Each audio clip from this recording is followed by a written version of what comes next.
Well, I've roamed throughout the land, across the rivers, across the plains, but I'm back now in the Old West. I made my way back home to Southern California from my 100th anniversary Route 66 trip, only to leave California again for the wilds of Nevada, just over the California border. In fact, just over the horizon from Death Valley itself, the hottest place on Earth. That's probably why it's entirely too hot to be wearing this. What the heck, Clint Eastwood? Anyway, you may be asking yourself, much like I'm asking myself right now out here in plus 100 degrees on the side of this desert road, what the heck are you doing out here in Nevada, Justin? And the answer is because my friend Tom Devlin is insane. We're back in the Nevada desert to make another Plan 10 movie. And Tom, for decades, has made movies, usually working in special effects, monster makeup. In fact, he became known as kind of king of the B movies. He's worked on a lot of big titles too. Big movies and TV shows that you've heard of, things like X-Files and Terminator flicks and all kinds of stuff like that. But he never likes talking about those. He's more interested in talking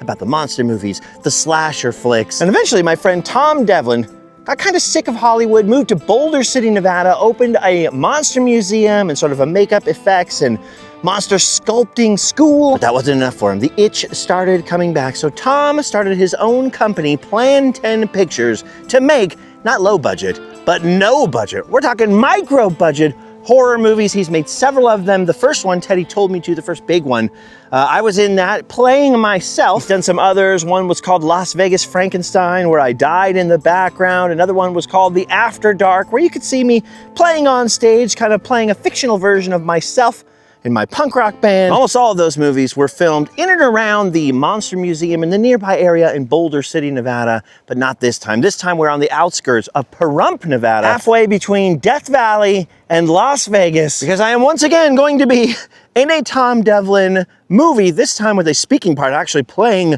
a character, although I'm not filming any scenes today.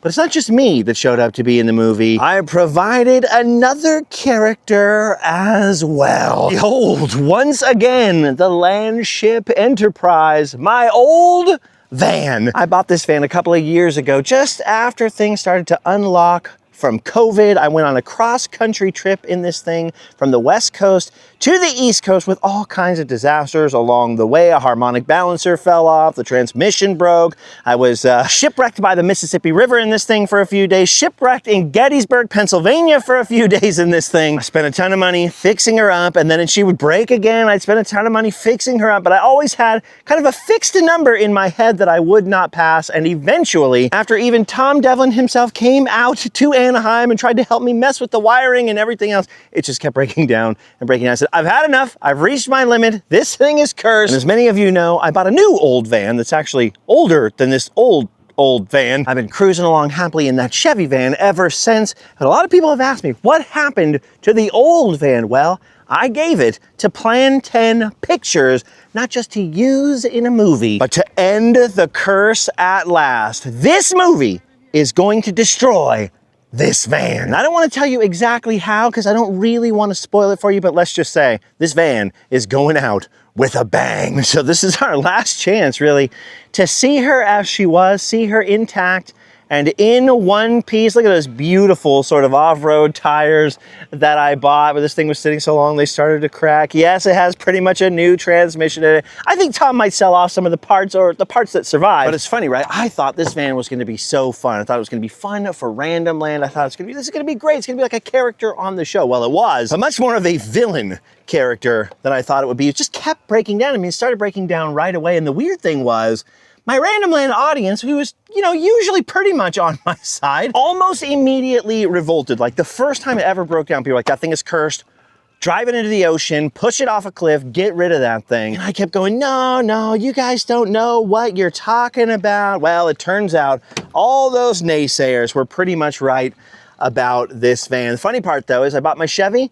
Nobody complained. Everyone's like, yeah, now there's a van right there. This thing's much more luxurious than my Chevy, right? This thing had the old TV and VCR in it, had the limo lights on the ceilings, all these cool what's it called? These little blinds that come down and everything. This electric back bench that turns into a bed. Had a couple of captain's chairs that I always pretty much kept out of it. That cassette tape player in the back. Anyway, I'm just showing this to those of you who never watched those road trip adventures from what, 2022, 2023, whenever that was. Not only did I donate the van to Tom Devlin, knowing that he could get a lot of use out of it, you know, add a little production value to plan 10 pictures, but I was basically using this van as a storage shed pretty much in its latter days at my house. And a lot of what was stored in the back of it were a whole bunch of paper props from the Sony prop warehouse. I had a big auction and I ended up spending, I don't know, like $5 or something on these huge tubs of props, like set dressing, like paper stuff. So like a lot of weird record store signs and stuff from the movie Ray, and a whole bunch of random like reading posters that you would have put on a library set, things like that. Stuff I knew that Tom could get a lot of use out of, and he's actually already getting some use out of them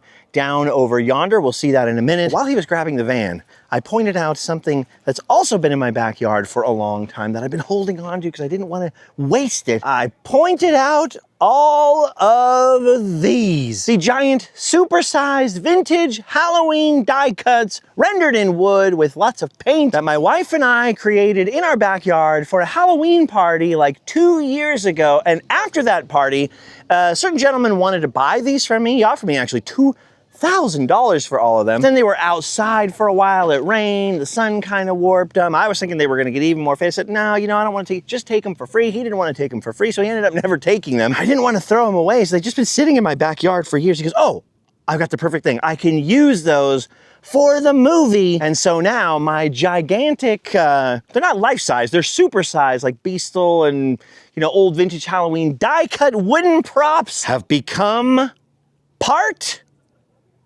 of the set. Now you notice what we'll have out here is a desert cemetery. The film that we are making out here is called, well, that Tom is making out here, is called Return to Shadow Valley, and we are here at the Shadow Valley Cemetery set, which looking this way looks like it's just on the outskirts of Pahrump, although we're actually like 6 or 7 miles from the sort of core of downtown where all the casinos are and stuff like that. When you look off this way, I mean, during the scenes that are shot here, there will be no cars in the background. It just looks like endless desert for miles. Old movie trick, I guess, a little Hollywood movie magic. Dude, and check it out. It's amazing seeing these out here. This is awesome. All this stuff from my backyard has become part of the movie. Now, I should tell you right now, my friend Tom is not just like a DIY filmmaker, right? Making these punk rock, no budget, low budget, micro budget movies. He's also kind of an insane person a little bit, because what he tries to do is he tries to shoot a movie in only 5 days. So they write a script real quick, they plan it out as best they can, they get their friends, family, the crew, anyone they can, using whatever they have on hand, you know, turning his old workshop into the kind of a backlot, calling in favors left and right. And that's basically how Teddy Told Me To, Las Vegas Frankenstein, The After Dark, all those movies were made. This one, they went in a little bit of a different direction. This movie here, Return to Shadow Valley, is actually crowdfunded by fans of Tom Devlin's and his other projects. So there's a little bit more of a budget, but this is still a 5-day movie. So I actually got here last night, very late at night, watching them film some of the scenes in front of the van here, looking out from the cemetery. You would never know there was anything out here but this cemetery. It was amazing that on camera, it just looked like we were in the middle of Death Valley or something, right? In the middle of nowhere. And maybe as a favor for giving them a van and all these giant set pieces here that are going around the cemetery, they provided me with a hotel room. They hooked me up with a little AC, so I've been hanging out in the hotel all day because we're gonna be out here shooting all night. Now, I play a character named Evan. I don't feel like I look like an Evan, but maybe my acting skills will pull it off. In addition to his usual Plan 10 regulars, Tom has cast André from the movie Monster Squad. He's got Lars Frederiksen back to play a part here in this movie. His go-to villain, Steve, his friend Jason, who's playing the main bad guy. And the cool thing is I can give you kind of some of the spoilers of the story, at least kind of very loose spoilers. Because it was crowdfunded, it's sort of a different thing. Every time Tom makes movies, usually there's some kind of person financing a little bit of it, or he has some kind of deal where they're trying to get it on Tubi or one of these places where they got to kind of keep it secret till it's all done. In this case, because it was crowdfunded, I can actually tell you the premise of the thing is that there's this urban legend involving like an outlaw kind of country singer and a mysterious party that happens in an old Western cemetery only on Halloween. So that's the reason for the Halloween props here in the cemetery, is that this is the set of this legendary sort of urban legend shrouded mysterious party that happens in the desert, of course, with horrible consequences for those that choose to attend, like any good horror movie. I actually read the script a couple days ago, and out of all of Tom's movies that he's done so far, I think I like this one the most. Judging by the script, and then judging by sitting out here last night and seeing Jason Wallace out here as the main villain in the story, he looked amazing. When you drive out here at night, it feels very much like The Hills Have Eyes or Last House on the Left, or just, you know, some kind of remote, it feels like a horror movie in real life. So the perfect setting to film one. And in addition to the cemetery set over here and the inside of that big storage unit, which is another set that they're building, they have also built a gas station on the property. And basically that's where they're going to be shooting some of the first scenes that they are shooting this evening out here in the 100-degree-plus weather in Pahrump, Nevada. So as you can see, they pulled the van around in front of the makeshift gas station out here. We also see some pretty freaking nice cars over there and a ton of motorcycles, because we got bikers in the picture. We've got car club members in the picture. This guy, John, who's around here somewhere, brought this thing, this freaking epic Chevy van done up in sort of A-Team style. I was like, heck yeah. Look at that skirt under the bumper. You got the A-Team style wheels, the A-Team style stripe. He did it different on purpose because it's not an exact copy of the A-Team van. It isn't a cargo van. You obviously have the windows here. It doesn't have a sliding door on the other side, but he wanted it to be sort of an homage to the A-Team. Dude, look at that. Even the custom Chevy, you know, Chevron, Chevrolet shape, whatever that shape is, the Chevy Plus shaped lights on the back. I'm struggling for words. I definitely have the van envy a little bit, dude. When he pulled that thing up, I was like, ah, okay, that thing is awesome. I like my Chevy, but I have to concede, he's got the better one. He was telling me he was gonna do an A-Team van, but of course it is a conversion van inside. It is not a cargo van, like I was saying. It doesn't have the sliding door and everything like that, but man, that is the next best thing. It's the B-Team van. And then look at that beautiful Firebird right there. That is sick. And then you got this beast over here, the Landship Enterprise, as I often referred to it. This thing has been from sea to shining sea. And look at this, it's even got the weird scuzz and kind of mold, lichen, whatever was growing on the van as it sat in the backyard for years. Literally, this thing has got growth on it, right? It's growing a new national forest up there. You can see where the paint actually cracked and got messed up from me having Route 66 magnets on the van. But look at that scuzz right there.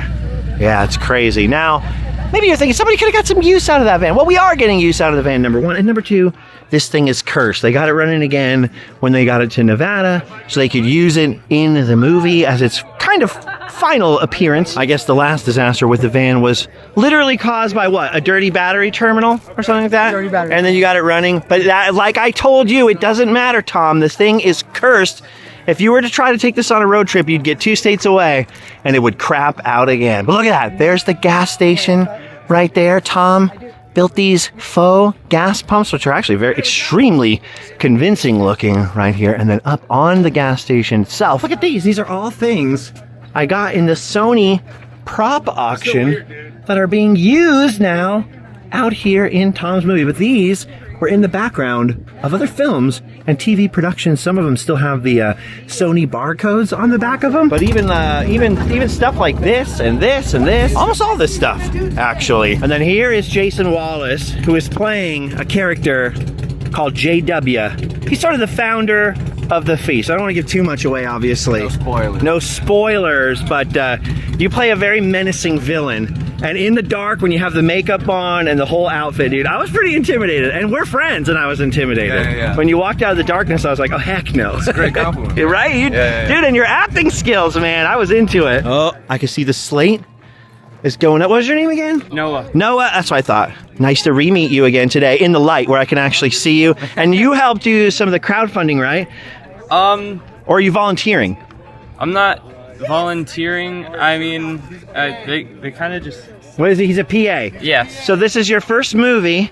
So you're running the slate, and you were doing a heck of a job last night. There's Corey. Corey is the DP and the key grip, dude, moving the lights around last night. Doing everything. There's your big complicated camera. Yes, sir. So you're actually using the van today. Yep. I love it. We're just doing a through the window shot, so I'm using kind of the front of the window here. I love it. This is kind of simulate when our group of van riders pulls up and sees the motorcycle riders. So this is kind of like their point of view of what they would be seeing. So I love cut it. to that. So the van's like a character. The van is a character. We're getting it's a in a lot of POV. shots. I love that. It's getting some good The use. random van is a movie star now. Random Van 1.0, dude. And now it's going to go down. I can't wait for it to go down. That's after shooting wraps It's going to be up. spectacular. Look at this. I pulled all the bikes out here. Anybody and everybody Tom knows with a bike or looks convincing as a biker is out here in front of some of Tom's bikes around here as well. Look at that beautiful Indian right there. I think these are Tom's. I can't remember. Look at that chopper. Come on, get to the chopper. Come on, that's right. Look at that. This gas station right here is some sort of weird pump house on the property.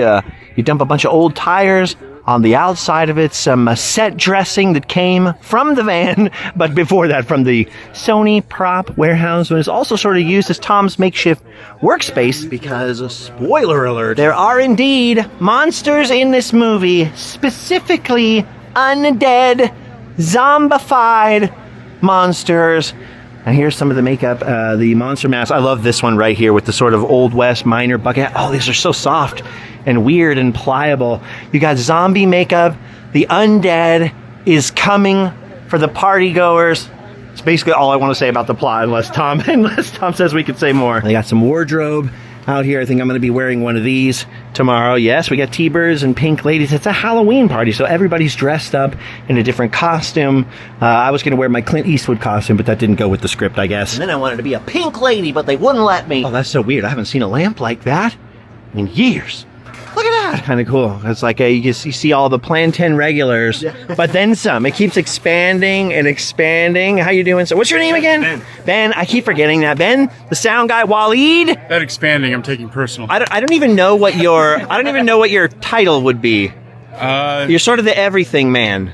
Tom's like, Waleed, we need I'll this. go with that. Yeah. Oh, everything. Waleed, we need props. Waleed, we need this. On this one? Hey, glue. Yeah. Special makeup effects. Special and makeup effects, props, Everything. glue, Props, glue.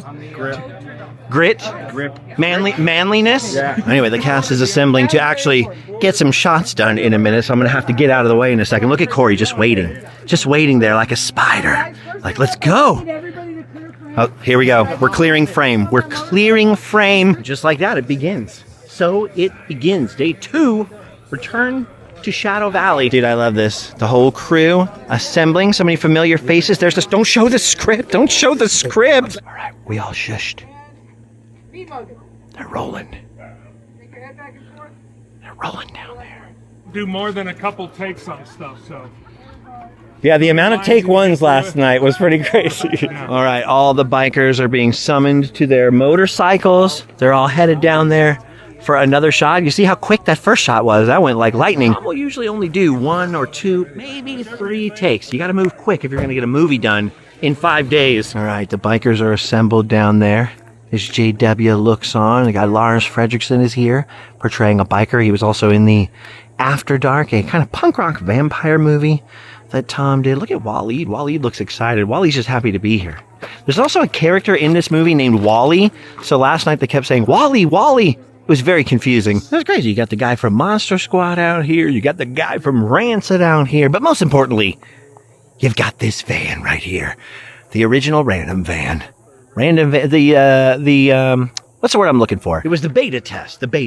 And I just cannot wait. I cannot wait until this thing's final day. The curse will finally be lifted. Don't get me wrong. I have nothing against old Dodge vans, right? Especially the ones from the 70s and the 80s, the early 90s even. But even my friend Bob Gurr was like, oh, I bought a Dodge van. He's like, oh, as long as it's not after 97. I said, it's a 98. He's like, oh, well, you're in trouble. And I was. If you're ever going to buy an old Dodge van, just make sure it still has the triangle windows on the front. From what I understand, that's the demarcation. You know, where there's like a little line here and then a window that flips out like that. Afterwards, this one, 98 beyond, not so great. Not until they invented the ProMaster or whatever they're using now. All right, anyway, they're running through a scene right now.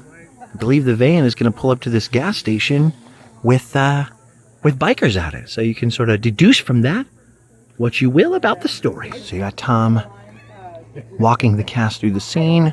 Corey's here, waiting for how things are going to be set up. There's Kayla over there, supervising the script, taking all the notes, generally just running things. Kayla is sort of Tom's right-hand man. Manned? What's a man? The lights are being ready, waiting to be placed. It's all about to go down. And it'll be quick, just like that last shot. It'll be quick, man. 1 or 2 takes. And then that's John right there, sitting on the Indian. He's the owner of the van. So they're discussing what it's worth, so they can shout out what it's worth in the movie.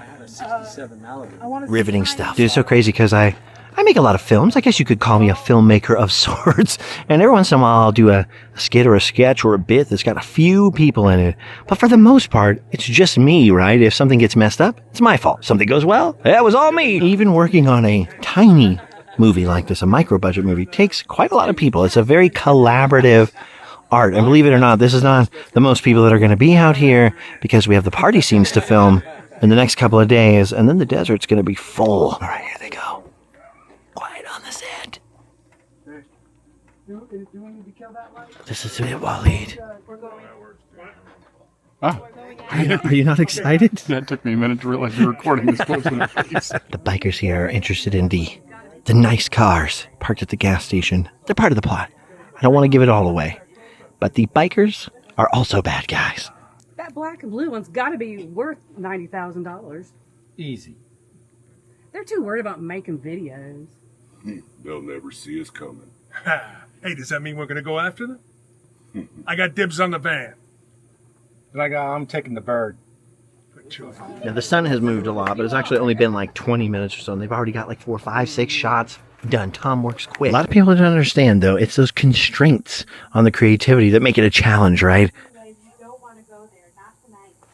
I was going to say, it's not to everybody's taste watching like low-budget movies or things where like time and budget is a constraint, right? But I love it. I mean, that's exactly the kind of thing I love, is anything made low budget, no budget, DIY, move in quickly. Like you expect a multi-million dollar, like $100 million movie to be perfect. Everything's perfect. The sound, the lighting, the lines, the dialogue. They worked on the script for years. That's definitely one kind of art, the highest form, I guess, of that art. But I love seeing stuff like this, that DIY type of thing, right? This is why Tom and I are buddies. He saw what me and my friend Adam were doing, kind of punk rock, like DIY TV show kind of thing on the internet. He had done his like DIY roadside attraction, the Monster Museum. Then later he did a dinosaur place. Now he's got an alien museum as well in Boulder City. Got inspired to do the DIY movies, the horror movies. He does a podcast. He's been doing a vlog. He's got a little DIY kind of indie punk rock band. And now he's even working on a book. He told me like, well, I figured if you could write your own book, I could write one too. I was like, I don't know whether I'm like insulted or honored by that. Probably both. But that's what it's all about, right? Just those time constraints and seeing what you can do with what you've got. Anyway, while they're trying to use the last bit of a natural light over here, I'm going to wander over to the cemetery where I can talk a little louder anyway. So in the movie, the van, my van, is actually parked just here behind the cemetery. So it'll be in some of the shots. They were just shooting the van right up where that white truck is, where we saw the van earlier, for some of the scenes where these dudes show up. They're on a road trip in the van, which is perfect. And it's going to be awesome. Tom's so funny because he just yelled cut on something. He goes, dude, I love this movie. Anyway, that's what it's all about, man. I loved being in a punk rock band back in the day. Was kind of the one thing, right? The whole reason I joined a band, it was the one way you could kind of control your own destiny. There was like an independent scene for that kind of stuff. I learned a lot about printing your own merch and doing it with buddies. And I released records on a label too, but releasing my own records. Even to this day, right? I wrote my own book and got it printed myself, self-published the book, and even the merch, like the Randomland hats that I'm wearing or anything like that. I find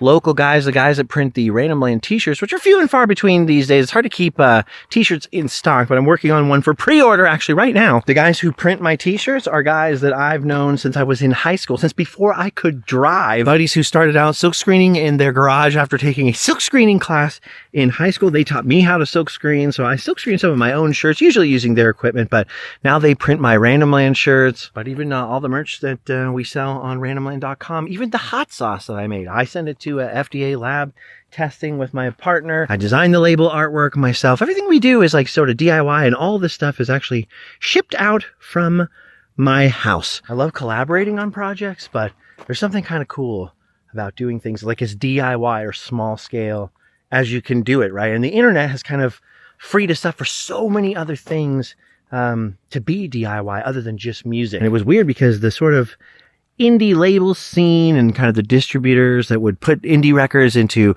record shops and stuff like that mostly all went out of business around, I don't know, 2007, 2008, 2009. It was like the Great Depression of independent music at that time. Then it took a couple of years for like YouTube to come along, and now all of a sudden people are doing DIY TV shows, DIY movies, and the two like highest grossing box office movies this year were done by independent filmmakers who got their start making stuff on YouTube and different things like that. It's totally changed the way that the world works. Anyway, so the reason I bring all that up is just to show like that's why I'm like a kindred spirits with Tom, and why even though I'm not the #1 horror movie fan in the world or anything, I love to support every Plan 10 picture. They literally just do it for the love of it. It's amazing. Anyway, the sun's gone down in the west over there, over Death Valley, and got a lot more shooting to do.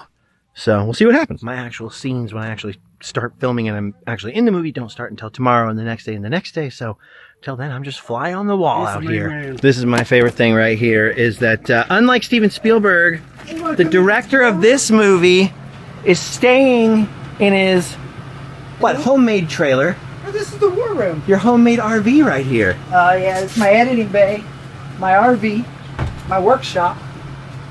It's got a bathroom in there. Okay, look at that. We'll shed a little light on the subject. Tom's got a little toilet built here in the front of the trailer. Look at these guys. He's got some tools in here. You got some zombies. Return to Shadow Valley. This is for this is for our Indiegogo crowd backers. What? Not Indiegogo, I'm sorry. We created our own crowdfunding called Creepy Crowdfunding. So the movie is, you did your own crowdfunding. We built our own crowdfunding site that we own called Creepy Crowdfunding. Okay. And we sold, this is a scan of one of our actual zombies. I love that. And this is, these are for backers. So the movie isn't even out yet, and you've already got delivered. Sick merch, dude. I love that. Okay, so this is where you literally edited yesterday's shoot already. I edited, and I live in here. So he's literally editing the movie as he goes, sleeping in the trailer in the desert, but I must say it has beautiful, wonderful air conditioning. What did you just say? I got a Keurig so I can make coffee. You got a Keurig in the trailer? Yeah. He's got everything he needs.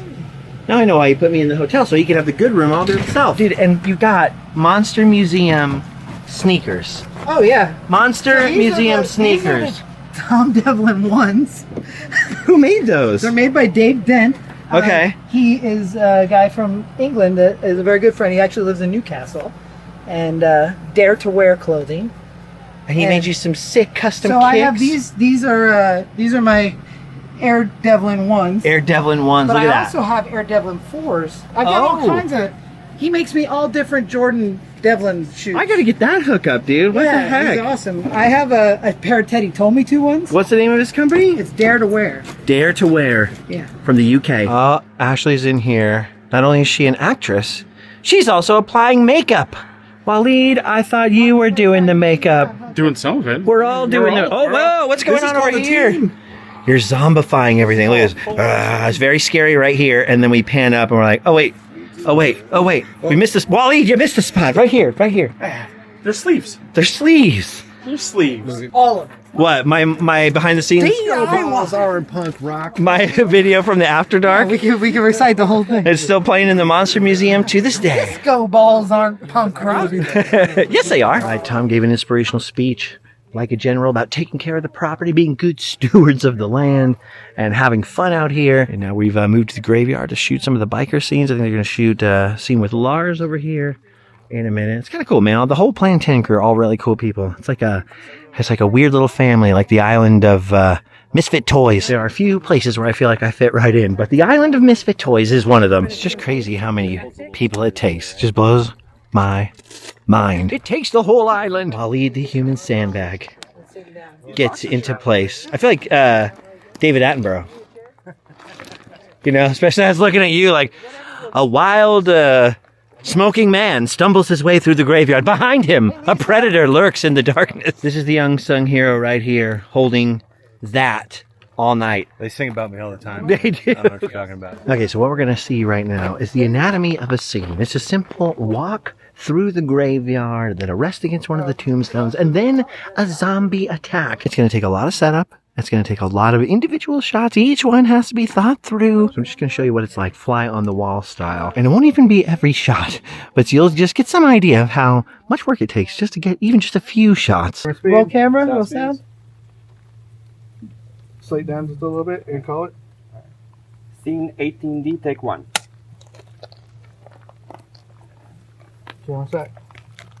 Action.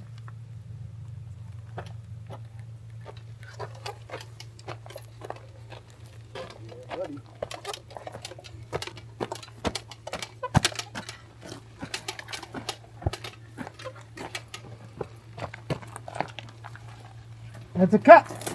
Pretty good. All right. I think, can we do another take on that one? Yeah. Camera speeds. Call it. Scene 18D, take 2. All right. Camera set. Action, Chris.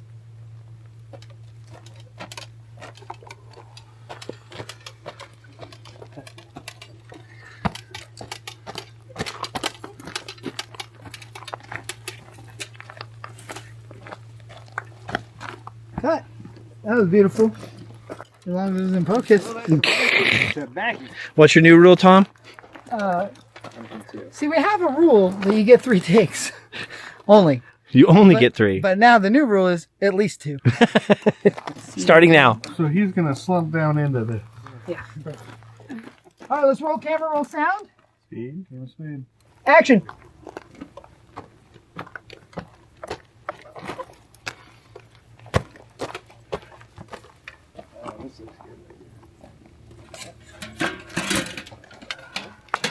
Howdy, that feels way better. Zombies. Okay, cut. I am method acting right now. I was just about to come up and say, this is not even the weirdest job you've ever had in one of Tom's movies. I made a whole backstory to my character. I was on the set of Ben-Hur. That was my first time ever as a sandbag.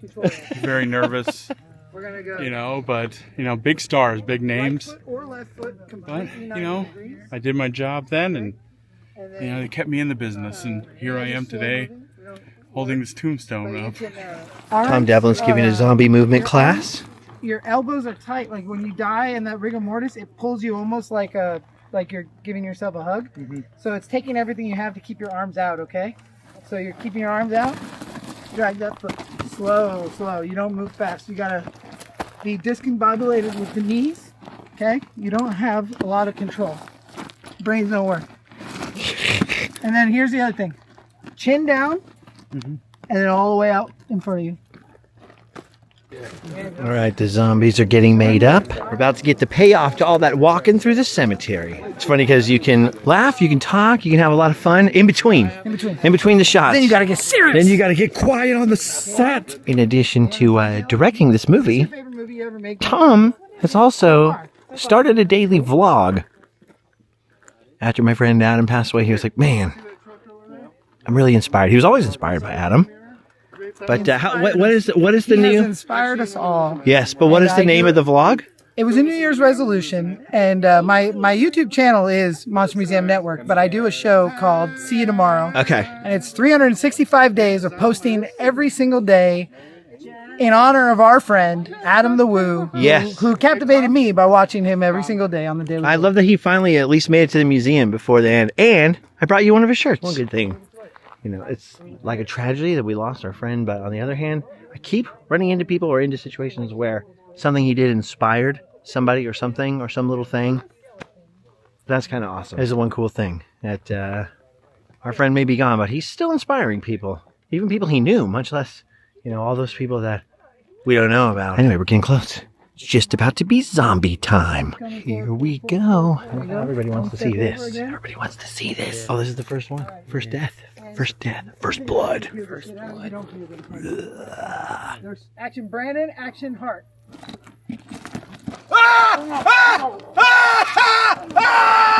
a cut. That's a cut. Blood has been spilled. Action. Cut. All right, the zombies have moved in. Lars has dropped the knife. Now they got to rig them up with some guts and gore. It's just funny how everything has to be done piece by piece, brick by brick. Oh, Tom is rigging the guts. I'm excited about this. I'm excited to see some guts, Tom. Are you? Yeah. Yeah, that's fine. Yeah. Okay. Lars is getting outfitted with the guts. So It's all going down. I like how Ashley's just waiting with the jar of gore. The M&M jar of gore. Was that your choice, Waleed? The M&M jar? What's it look like in there? Ew. What's it taste like? It's not edible. Okay, they're rehearsing. Teaching the zombies how to do their thing. They're new zombies. Fresh ones. It's probably not poison, Lars. Don't worry. thick blood. Okay. So thick blood, we're gonna just slime on the straps of skin so you can. Oh my God. Okay, and action.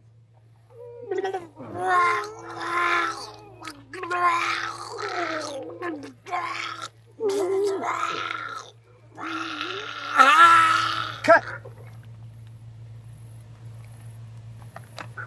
That's a cut. Woo! That was awesome. Here, take a picture for me too because he's my friend. I just killed my high school hero. You did it. Congratulations, 15-year-old Tom. All right, Waleed and Ashley are zombifying Lenny. I remembered. Hey, now they're moving the motorcycles to set up a different scene. As a little kid listening to punk rock records, I never thought I'd see Lars Frederiksen become a zombie out in Pahrump, Nevada. Great job, zombies. You guys did a great job. Thank you. Good job. Party goer comes by, is gonna stumble out of the. Oh God, that's so sticky. Party goer is gonna stumble from over Lars's shoulder. I want him to. Great job. Thank you. Great death. Land. He died like a samurai.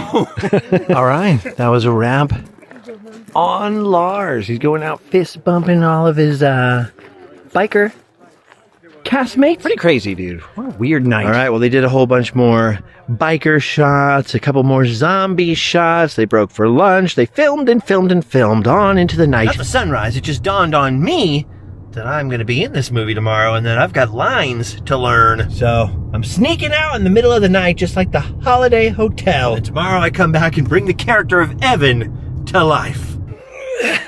What time is it?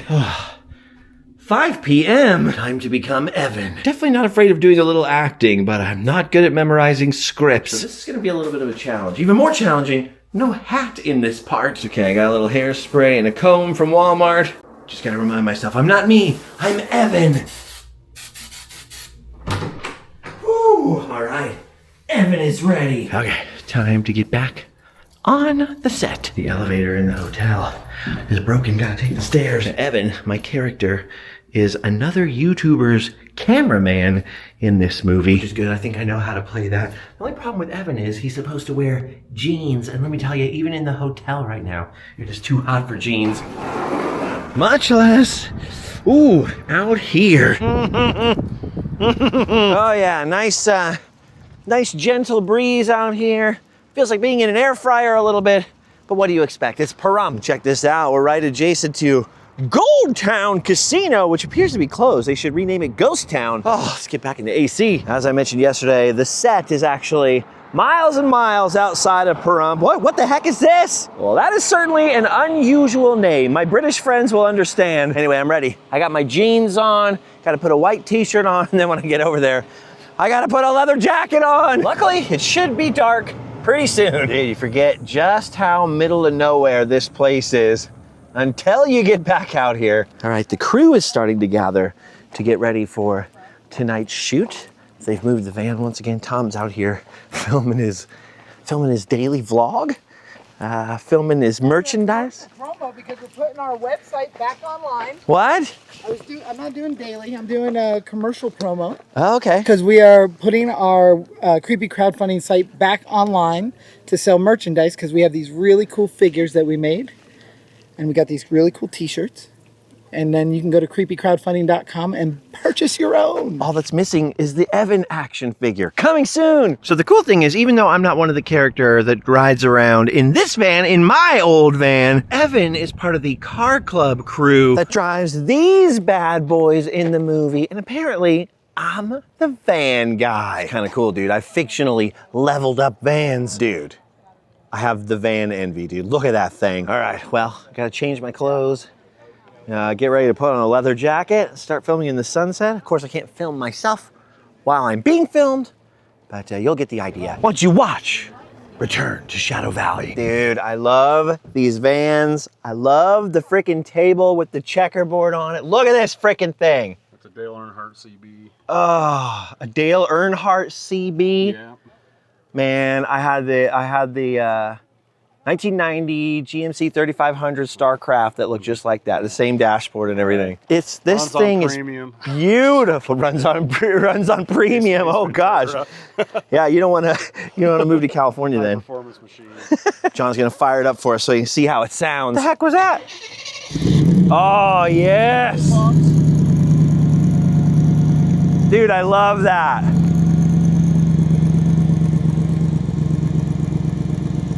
Listen to that kitty purr. The G20, dude. There is no superior van on earth. Looks like we got another car coming in for the car club scene, coming in very slowly on that gravel road. Ooh, a little Camaro action going on. I've now switched to the white t-shirt, although I have not yet put on the leather jacket. Sun's about to go down. We're about to get to work here. Action. Epic underground Halloween madness. Was there light on him from the camera? I thought I saw red on his forehead. I don't know. That's the... Gotcha. Just give me one more of those. Okay. Because two's the rule. Epic underground Halloween madness. That's it. Action. Perfect. One more. Okay. Perfect. Okay. That's great. Love it. All right, so we filmed some scenes. I filmed my longest chunks of dialogue for the whole movie, which I did not memorize very well. Basically, I'm the cameraman for like some car club YouTubers type of thing. So we had our little greaser gang together. We were filming our scenes over by the cool cars out in the desert road. And now they are about to start assembling party goers for like the party scenes, the kind of montage of all the party goers. But dude, check this out right here on the ground. Look what is left. That is the pool of blood left over from Lars Frederiksen being eaten by zombies last night. There's a little piece of zombie gore on the ground right here. Ooh, I'm gonna save that chunk right there as a souvenir. Basically, they were kind of finishing up the scripts and finishing up the drafts while I was out on Route 66. Then I was up in Astoria. Then I was driving home. I was at Allie's sister's wedding, and I did not really memorize my lines. Most of my lines in the movie are like a one-liner here and there, interjecting kind of thing. But I had these two meaty little paragraphs. I was a little bit worried about not remembering, but we got through it. Tom was very patient with me, and I did not wreck the movie. So if the movie's wrecked, it's not my fault. Of course, I did have to promise that the next Plan 10 picture that I'm in, I will memorize all of my lines before I get to Nevada. It's pretty awesome, dude. It's pretty freaking awesome seeing these guys from my backyard out here. All the tombstone names are Easter eggs, either for backers who helped crowdfund this thing, or a couple of nods to Tom's family and friends out here in the graveyard. So keep your eyes open when you watch Return to Shadow Valley. Oh, see, there's one right there. That's what I'm talking about. Cooper Thomas. Cooper is the name of Tom's son. Shout out to Cooper. Dude, check this out. We're talking, speaking of Adam the Woo, Lisa got this tattoo in memoriam. Hitchcock would be proud. I love that. You don't normally look like this either, but you're all dressed up for the party. Right now. Yeah, that's amazing. Pretty cool being out here and seeing one of Tom's crazy off-the-shelf, just out-of-pocket ideas become a reality. They're starting to film the party scenes now, some of the montages, seeing everybody kind of gather together. It's weird because once you read the script, you're like, oh, I know what this part is. I know what that part is. You see it all come together. And then they break for lunch and everything quiets down. Anyway, I've been filming this over obviously 2 days. We still got a couple more days to go out here. And then I got to go home, catch up on 2 years of filing taxes. I paid, I just didn't file. Gonna recover a little bit from the last couple months out on the road. And then once I do financially recover from this, little Tiger King reference, hopefully we'll be back on the road as soon as possible. If you want to help, we got the randomland.com merch store. You could join our Patreon. But you know what? We've had some epic adventures the last couple of months out on the road all across America, up and down Route 66 and beyond. So just by liking those, sharing those with a friend you think would like it, giving some of those videos and this one a big fat thumbs up, sharing it with your friends, you've already done me a huge favor. Thanks for watching, guys. Thanks for sticking around. Check it out, Plan 10 Pictures all over social media. And if you go to my Instagram, Justin Scarred, 2 R's. Not Justin Scared. If I ain't scared in Shadow Valley, I ain't gonna be scared nowhere. Justin Scarred on Instagram. That's usually where I post the most updates, and I'll let you know when this movie hits Tubi or Netflix or wherever it ends up. Until then, we've done our duty. Time to go home and sleep well.